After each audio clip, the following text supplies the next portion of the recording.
Welcome to it, sports fans. It is the MKT Show. It is the first day of the third month. Can you believe it's March already? Man, what a year already. What a year already. And for some South Africans, I mean, around the world, it's been different. Of course, we're in a pandemic. A global, I guess that's a little bit of tautology. A pandemic can only be global. So we're in a pandemic, right? And it hasn't been easy for anyone around the world, but for South Africans, which is my context, it seems that the country's opening back up. Let's see how that whole thing goes. So Level 1 announced last night, if you are in the restaurant business, if you're in the service industry, hey, South Africans going through it right now. I'm just so happy for people in business. Hey, this isn't Switzerland where we can just keep funding our citizens. So shout out to you if you're in the service industry. Shout out to you if you're in any industry that's been locked down now for over a year, 16, 18 months. It's been going really, it's been rough. It's been rough. I mean, we're hurting what? Maybe my numbers are wrong, probably 13 months. So I just wanted to say a shout out last night, politics being whatever it is. You can think of them, whatever you think. But hey, I just care about our citizens and those in business, people that are creating jobs and sending young children to school, essentially. Shout out to you. Welcome back. And I just hope, for those who can afford it, I hope we can find a way and keep supporting our restaurants, keep supporting the service industry.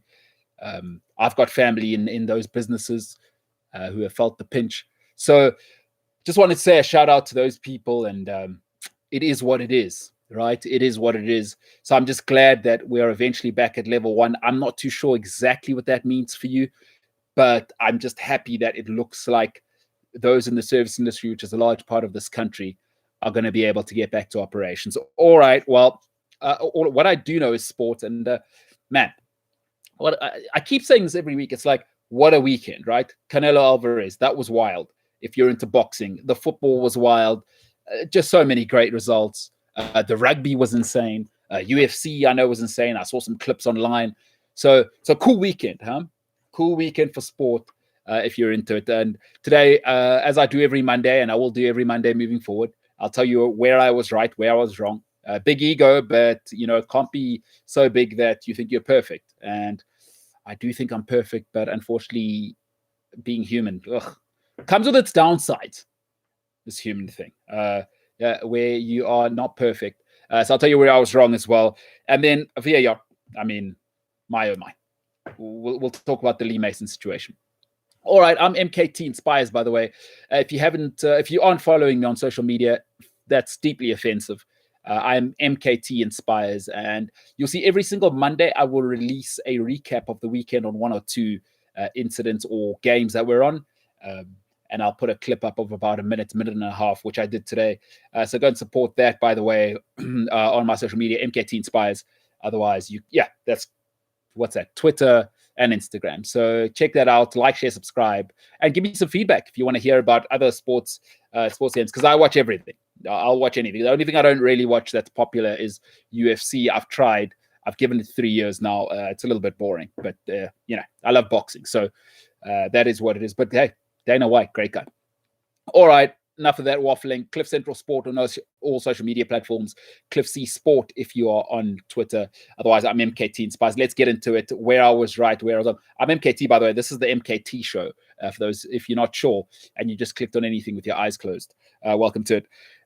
Where I was right, where I was wrong, we'll get into it. Where I was right, Man United are not title contenders. Listen, they've had 6 games now against top 6 teams. They've only scored 1 goal.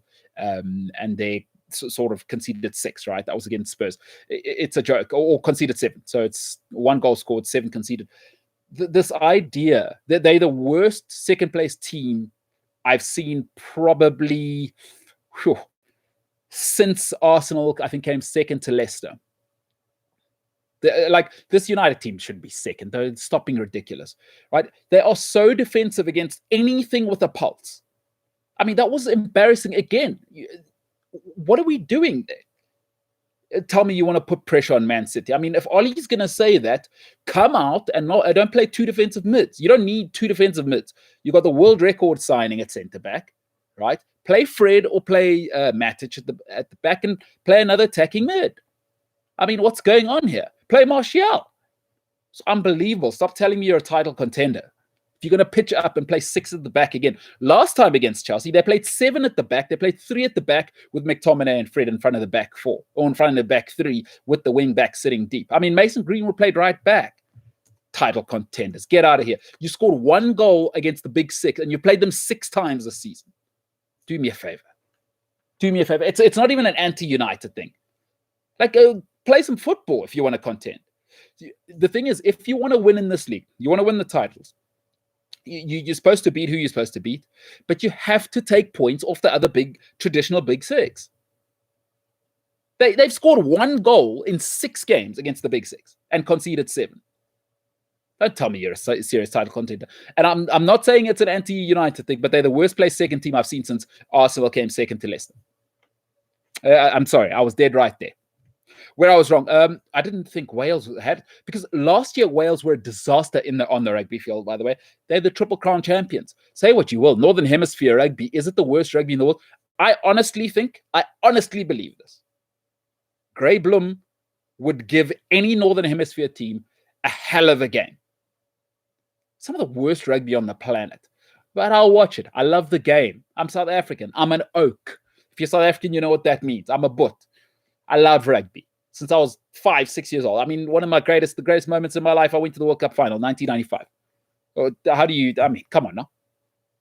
Love the game, love everything. Northern Hemisphere, little bit of a joke. Grey Bloom Grey Bloom might beat the British Lions. Wales, Triple Crown champions. Didn't expect it. I was dead wrong there. Where I was right, Arsenal must sell Aubameyang this season. They've just beaten Leicester on the weekend. Incredible result. Without him, right? Lacazette's enough. Lacazette's enough. With what Lacazette gives you, you can deal without Aubameyang. Because you're going to have Saka, you're going to have Odegaard, and you're going to have that Smith Rowe, who I think Smith Rowe might be better than Saka, but that's a conversation for another time. I think you've got enough there.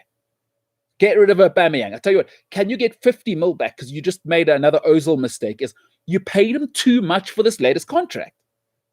And the problem with Aubameyang is that he's a luxury player. And you've seen it now. When you play the best, he disappears. He's invisible. You know why? He's Tammy Abraham with a nice car collection. All he's got is finishing, which is not good enough. You've got to be able to hold the ball up, especially when things get tight. And in the Premier League, you know how it is. That's Chelsea's problem right now. That's Arsenal's problem right now, is that if people are playing 6-7 at the back, you got no plan B. Lacazette on the weekend, I thought Lacazette was Arsenal's player of the game. Without Saka, by the way. I thought that was a really, really good performance. I think Arsenal, you can be 10th without Aubameyang. So just the goals have never been the issue at Arsenal. I've never understood this thing of signing strikers, and I don't know what Odegaard's doing. You don't need another attacking mid. The goals aren't the issue. The goals aren't the issue. Get rid of Aubameyang, 50 million. Listen, you made the mistake by paying Ozil twice. Remember, you gave Ozil 2 contracts. Do not make the same mistake. Aubameyang's clearly not it. Move off him. He's a luxury player. He's been sulking the whole season, and his mother was ill. That's a separate issue, right? At the beginning of the season, he chose the dressing room over Arteta. For me, I've seen enough as management. When people show you who they are, believe them the first time. He's not a club captain. Forget it. Where I was wrong, Luke Shaw. I saw an interesting tweet by Dale Steyn. A little bit of, it is what it is. Talking about he's not into people being body shamed or whatever. I'm sorry. If you're in sport and you're not in shape, I don't have a second for you. That's not body shaming. That's your job. It's like telling me an accountant who can't count, I'm being mean to him, calling him a dummy. I'm sorry. You cannot be overweight. Luke Shaw's overweight. I got no time for him. But you also got to be objective.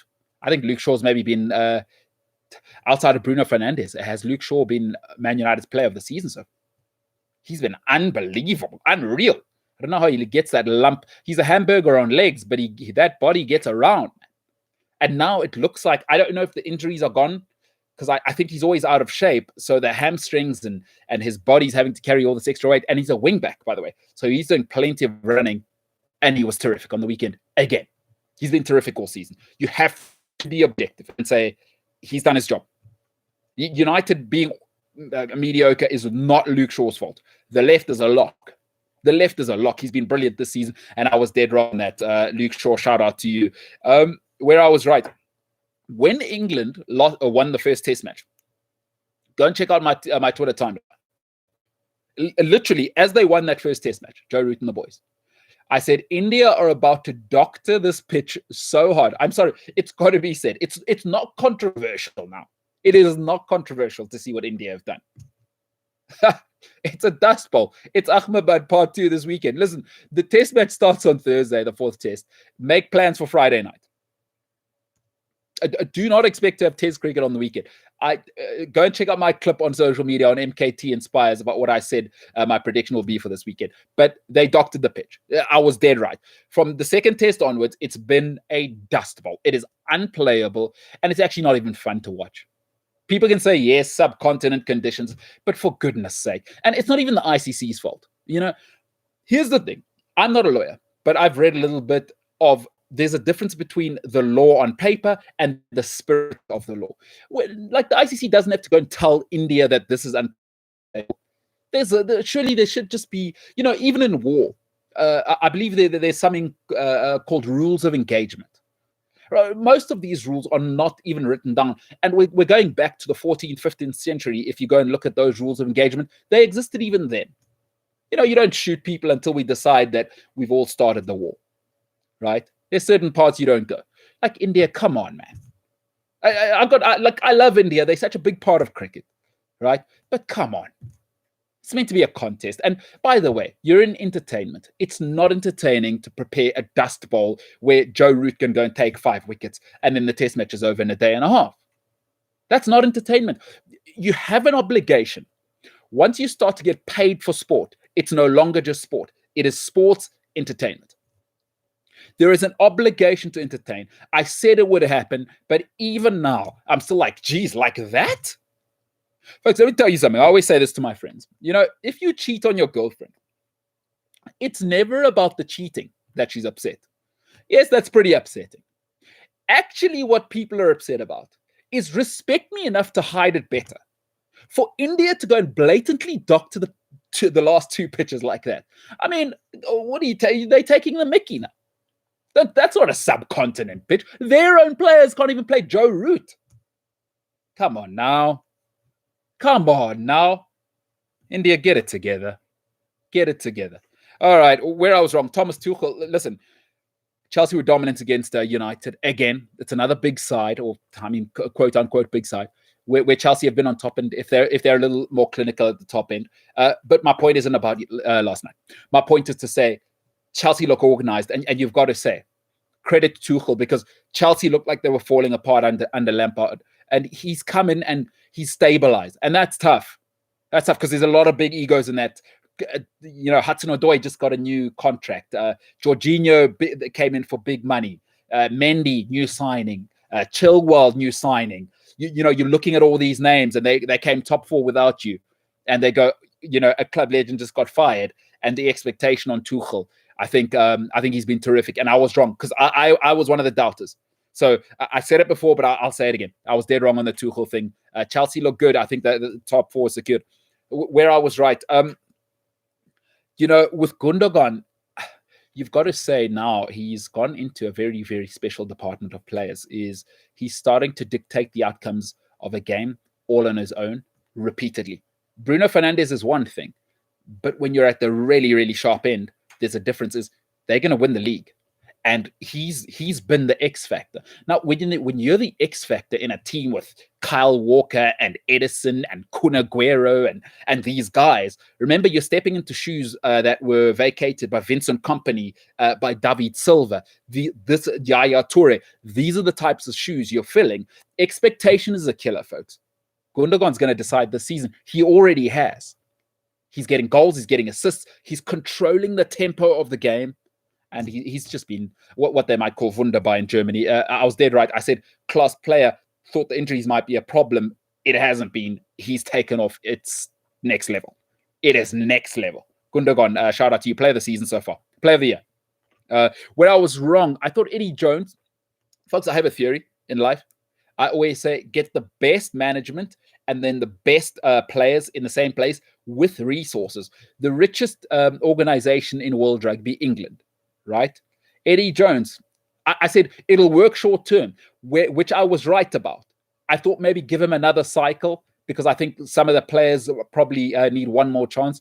Well, I was dead wrong. He's already burnt them out. And Eddie Jones, it's been the same everywhere he's been, right? Look how it ended with the Brumbies. Look how it ended with Australia, and people are who they are. Some people are just, I'm here for a good time, not a long time. Eddie Jones, that personality type, he's extremely abrasive, right? He's got a confrontational style, and he doesn't let things go. And I think he's worn England out. It's time to move on. I was wrong with Eddie Jones. I thought maybe they'd go again. By the way, that rugby team might lose to my high school team. Forget about Grey Bloom. England play Grey Bloom right now. They take 15-0. They're terrible. Absolutely terrible. Where I was right, Bellerin's got to go. And this weekend, again, if you're an Arsenal fan, you saw what you saw. Now, for me, people have asked me what I think the problem is. I said this. When you have a man bun and you go vegan, now, both of those existentially, both of those separately from one another, no problem.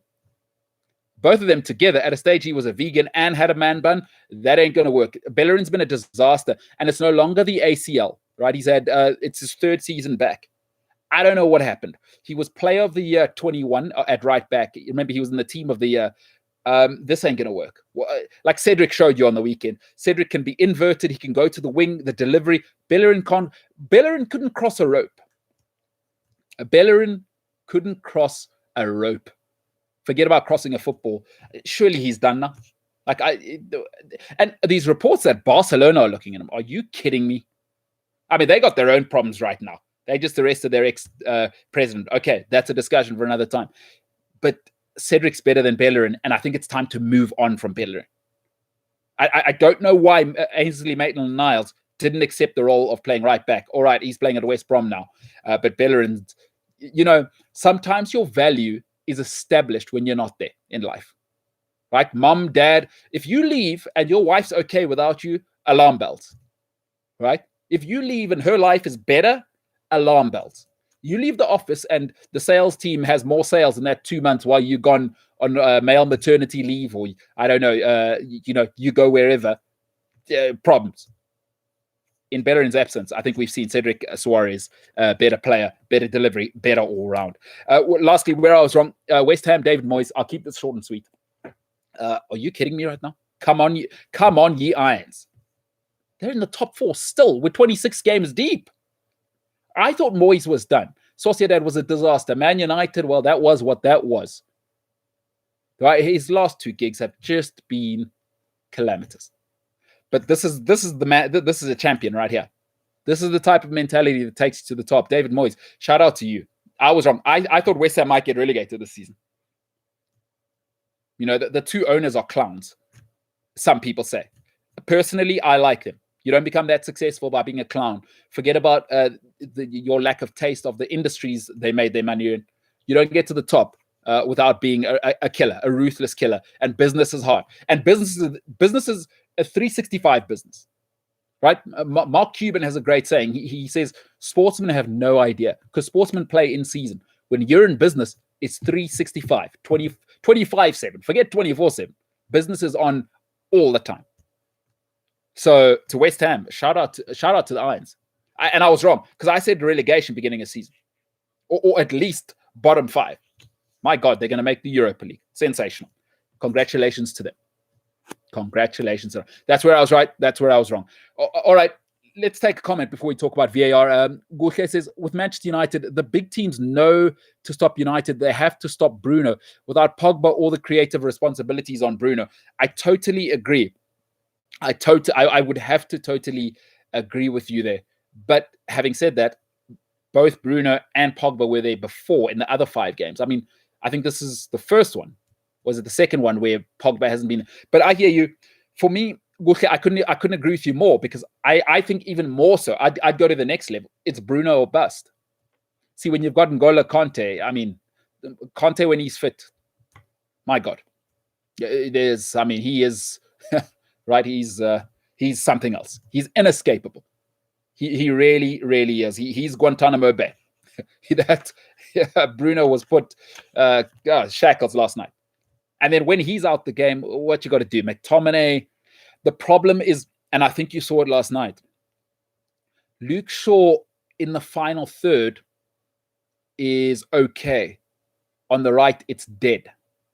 It is absolutely dead. Because Aaron Wan-Bissaka, for all of his gifts defending, he gets a nosebleed as he crosses the halfway line. He is redundant in the final third. And in the modern day game, where are we going? Marcelo, Dani Alves, Robertson, Trent Alexander, right? Reece James. That's where we're going. That's where it's headed. Zinchenko. You know what I mean? Kyle Walker. Where are those guys? You know, you might say all of those is the defending, but they'll give you 2-3 assists a season or a game, right? They'll give you at least created chances. Aaron Wan-Bissaka, I mean, you know, he is what he is. He's good at it. He can slide tackle, but I can't believe they spent 50 million pounds on him. So I agree there. I agree. And that is a problem for Manchester United. I think the other problem we saw is they don't have a striker. Cavani cannot be, in the modern day game, your best option. They need to move off Martial. They need that. What they should have done, instead of breaking the world record at centre-back for Maguire, they should have broken the world record for somebody, for Lewandowski or somebody at that level. Cavani can't be your best option. He's 33. Martial's not a striker. It's clear now. I like Marcus Rashford. I honestly, I like Marcus Rashford. But he's not it. He's not it. I'm sorry. You cannot have a world where, you know, if Man United want to be Man United of old, let me put it to you this way. Bayern Munich, if Gnabry is not playing well, get the hell off the field. Leroy Sané is on the field. Do you know what I'm saying? If Riyad Mahrez is not playing well, Phil Foden's on. Like, if Kun Aguero's not playing well, Gabriel Jesus, who's Brazil's number 9, is on the field. So I think we need to establish that United have their problems. And they were on full display against Chelsea. Is really one-dimensional. Bruno got shut down, and yeah, well, that was what it was. So Guche making a terrific point there. Terrific point. Take one more question. Tendo Manasi says, will Martial ever come good? He always has phases where he does well and looks like he can go to the next level. Does he not care enough? See, for me, it's always been the issue with Martial. So here's my thing. To win, you can't be casual. He's too casual. It's my problem with Pogba. See, these guys that want to look cool while doing it, I'm not about that. There's no intensity to Martial's game. I don't like that. Think of all the greats. You think of Henry. For all his quality, what was he? Intense. Drogba, intense. Right? Rooney, intense. Ruud van Nistelrooy. I mean, you remember the great Arsenal Man United battles. You've got to be intense to be great. And when you wear the Man United number 9, I'm afraid we're talking about Dennis Law here, folks. We're not talking, this isn't no small fry. This is Manchester United's number 9 jersey. You got to be the guy. You can't be a guy, especially when we break the world record for you. So, you know, I think sometimes people get lost in football and in sport in general. When we pay a transfer fee for you, we are not paying for the talent. That's a given. What we're really saying is we expect you to be a killer as well. Like, we expect you to be ruthless. We expect you to be more serious than everyone else. When we break the world record for you, Man United expected him to be the most serious man in his position. And I just think Martial has never improved. And that's an attitude thing. It's not an ability thing. There's no intensity. And you can't win without being intense. Name me one player who wasn't intense and survived at the top. Kevin De Bruyne. If you haven't seen the Man City documentary, by the way, do yourself a favor. It's on Amazon from 2 seasons ago. The intensity of Kevin De Bruyne. That's what carries them. Pep, Fergie, Martial ain't it. I don't think he cares enough. I think just like Pogba, he cares more about being cool than winning. I think he cares more about being cool than winning. Ryan Alex Ferreira says, Dimitar Berbatov. Look, I think you've got to be honest and say he was sublime and calm. but I think you've got to bring Fergie into that argument, right? Is Berbatov had Rooney around him, and also he banged 30 goals. So if you're going to bang me 30 goals, you can be as cool as you want. Does Martial have 30 goals in the last 3 seasons? So if you're going to be too cool for school, Berbatov scored 30 goals in a season. That's slightly different. The thing in sport is be who you can afford to be. Anthony Martial cannot afford to be too cool. Berbatov can, because 30 goals and maybe the best first touch the Premier League's ever seen. Some will say Dennis Bergkamp. I'll let you have either. I haven't seen a better first touch post Dennis Bergkamp than Dimitar Berbatov. There's nothing Martial is the best at in the Premier League. Not one part of his game. Berbatov's hold-up play, Berbatov's first touch. I mean, it was insane, honestly. So, hey, be you can afford to be. Fair enough. Dimitar Berbatov. Ryan X Ferreira, I can go with you. But he banged 30 goals. Output. Listen, pay production, not talent. Martial cost borderline £60 million 5 years ago. What's that now, 100 million? With inflation, I'm not a mathematician. He doesn't care enough. He's too cool. All right, let's finish off on this. VAR, huh? So the way I conduct my life, so I don't believe in luck. I never have. People will say, hey, that's a privilege thing, whatever. You can believe, but I don't believe in luck. All right. I do not. I've never believed in luck, because my personality type, I'm all about control. So everything is my fault, right? So if it goes well, my fault, or glory to me. If it goes badly, me. Not my mom, not my dad, not my friend, not the person who was late. Me. I'm all about that. I'm to blame. And I must get all the glory. That's just my personality type. And the reason I say this part, and it's really, really important, is that VAR decisions are not the referee's fault. It's not the referee's fault. And I'm tired of people blaming the refs, right? Is VAR, and I said at the beginning, is only going to complicate things, but it's seeking for perfection, right? In a game where even when referees ref it, it's an opinion. So the more you look at it, it actually becomes, because I think what people were hoping for was that it becomes less opinionated the more you look at it. It's not true. It goes the other way. It actually becomes more about opinion. I'll give you an incident as an example. If you watch McTominay, of course, Man United fans crying about the handball. That is what it is. But I said in the challenge before, why is McTominay not getting a red card? He's nearly chopped Mason Mount's head off. And the more I look at it, Mason Mount was charged for a high foot, but he actually ends up putting his foot down, and McTominay has come in with a Bruce Lee kick, right?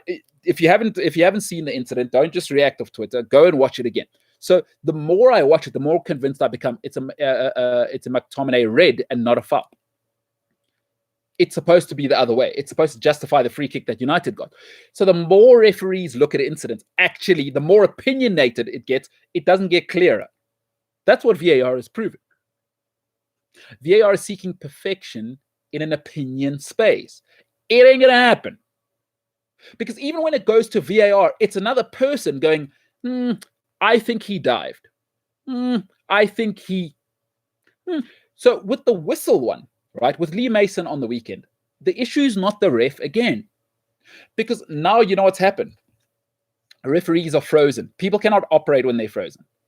Referees are now second to VAR in their own minds. What the approach is, it actually doesn't matter what decision I make because VAR will fix it anyway. Lee Mason did not ref that situation. He VAR'd it. Goal, no goal. VAR will fix it. But this is where the authorities have put referees. Referees don't have to ref anymore. I joked early on in the show, not this particular show, but a couple of months ago. I said, just take refs off the field and have cameras reffing. And then whenever you need to stop the game, just have a loud horn or a whistle. Because you don't need the refs on the field. And that Lee Mason incident showed it. Lee Mason did not ref that situation because he knows if he blew the whistle or not. Only he knows that. Why is it going to VAR? But it's not his, folks. He is being put in an awful, awful situation. He didn't ref that situation. He VAR'd it. because he knew VAR will fix it either way. So refs are no longer reffing the game. That's a problem because reffing is an intuition thing. We know that if you've played the game, you know, the ref's got to kind of feel, you know, you got to feel, because one thing VAR can't see is aggression, right? You know, when refs see aggression live, that's not like a black or white thing. That's not clear cut. You got to feel like, oof, he went over the top there, plus he followed through. VAR can't see that, can't feel that, can't make a judgment call. So for me, the Lee Mason thing, as bad as it looked, it's actually not the ref's fault. The authorities have made a mess of it. Folks, here's the way out. Here's the way out. Refereeing's fine. It's brilliant at the top level. It's murder to ref at that level. Just make VAR for clear cut. Goals and offside. That's it. Let the refs ref. Mistakes are part of it. I've said this from the beginning. I don't mind mistakes. The great Jerry Jones, owner of the Dallas Cowboys, says we need human frailty. It's a part of the game. By the way, I love football, right? And I see football as the ultimate philosophy and expression of culture. I do. It's put beautifully by a philosopher called Simon Critchley, who's a big Liverpool fan, but he's a philosopher by trade. He says it is the working class ballet, right? And in every ballet play, you know, you need protagonist, antagonist. The referee's role, I don't care how good you think he is, the ref's role in the play, because that's what it is. Football is a drama. It is the working class ballet playing itself out. You need an antagonist. The referee's role, whether he's good or bad, is to be the antagonist. We are going to scream at the ref. We should all, no matter what team we root for, hate the ref. That's his place. His place is to be hated. Ref, stay the hell out the way. We want to watch the game. And now the problem with VAR is it's bringing referees to the center of the game. And by the way, we're here to watch the players. Stop bringing the referees to the center of the game. And VAR, I think they thought they were eliminating the ref, which is what you want. You want an invisible ref. But they're bringing referees to the center. It is a shocking thing. Football is an ebb and flow game. It's not like rugby. It's not like cricket. Stoppages in those games are built into the fabric of the game. Right? How many times do you hear, and I know it's a bit of like football lad talk, but how many times do you hear commentators saying the momentum has swung? That's not a real thing, but it's just part of the football thing. You can feel it. When there's fans, you can feel when your side maybe has 2-3 chances in a row after you've taken some pressure. That's not a tactical thing. You can't describe that. The French have a beautiful saying, je ne sais quoi, I don't know what, right? That's in football. VAR cannot legislate for that, and they're trying to legislate for that. It's not going to work. The ref is meant to be the antagonist. Stop trying to make the game perfect. The game shouldn't be perfect. Just as every single play, we love having the bad guy, and you need the bad guy so that the good guy can shine. And if you take that away, stop seeking perfection, stop trying to sanitize the game. VAR is a disaster. Football is built to be imperfect. It is built to be imperfect. Goals offside, great, because then you take the opinion out of it. Everything else is still an opinion. It's Stockley Park is run by human beings. A lot of people would say Howard Webb, but okay, that's another story. It's not Lee Mason's fault. I'm sorry. I'm not willing to blame somebody who's been set up to fail for failing. It's like putting me in a photo contest with Idris Elba, and then saying, "Oh, I can't believe you lost that contest." You're setting me up to fail. You know what I mean? I got no chance against Idris Elba. Refs have no chance with this VAR thing. They got no chance. They've got no. Lee Mason, really, that was the symptom. The cause is VAR. Lee Mason didn't want to ref that game. That situation was an awful situation to be in. I'm sorry, VAR disaster, and not the ref's fault. I'm not blaming Lee Mason. I'm not. I'm sorry. It was the outcome of awful rulemaking. All right, I'd love to know what you think. By the way, I'm MKT Inspires on social media, Cliff Central Sport. If you'd like to kind of communicate with us, slide in the DMs, by the way. It's solicited. This is solicited DM sliding. Because I don't want people coming out here and sliding in anyone's DM. Just slide in my DMs, MKT Inspires, if you'd like to see anything else. Otherwise, if you're old school, electronic mail, that's still a thing. We call it email. Feel free, sport@cliffcentral.com. By the way, 2 weeks away now. In and around 2 weeks away, and we will be launching the new look of the show. Look out for that. Really, really looking forward to that. A few nice conversations happening in the background. But signed, sealed, delivered. That happened last week. We are good to go. The studio show will be going ahead in the next 2 weeks. Dates to be confirmed, but 2 weeks roughly. I cannot wait to bring you that. For all the great feedback, thank you so much. And again, on the weekend, had 2 great emails. So thank you very much for the support. And I hope what we're investing and doing as Cliff Central and Cliff Central Sport to give back to everybody who supported the cause is going to be worth it. So really looking to expand and grow. But for tonight, ladies and gentlemen, thank you so much. You could have been anywhere with anybody. You chose to be with me. Doesn't say anything for your decision making. I can't help that. But here we are.